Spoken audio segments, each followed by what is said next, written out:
Breaking news. NATO deal on brink.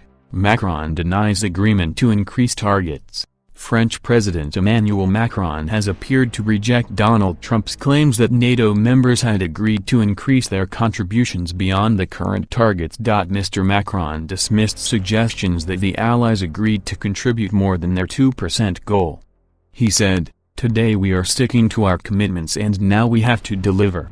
The meeting devolved into chaos as the NATO Secretary-General Jens Stoltenberg was forced to shift into an emergency session so that NATO leaders, one other official from each country, remained. Leaders had anticipated an easier day of talks on Thursday after Mr. Trump agreed to a statement on Wednesday reinforcing that each country needed to spend 2% of their national income on defense. However, Mr. Trump reportedly went about the room blasting his peers and listed their sins.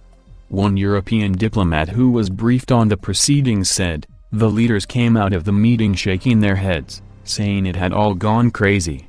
At an impromptu press conference following the hectic second day, Mr. Trump said, "I told people that I would be very unhappy if they didn't up their commitments very substantially, and countries are going to start upping their commitments. People have stepped up today like they've never stepped up before.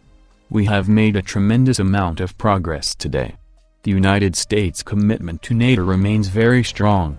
Mr. Trump never specified which countries said they would contribute and what amount. Mr. Macron described the chaotic session as a moment of truth about sharing the burden of contributing to NATO, but rejected that countries committed to contributing more than 2% of their GDP. The German Chancellor Angela Merkel said, "We presented the current situation. But considering the discussion among the European allies, not only the Americans, I think we need to ask ourselves consistently what more we can do." Mr. Stoltenberg said the discussions has made NATO stronger and it ignited a sense of urgency. He said, "That discussion that made NATO stronger. It has created a new sense of urgency. We will redouble our efforts. It shows that the clear message from President Trump is having an impact."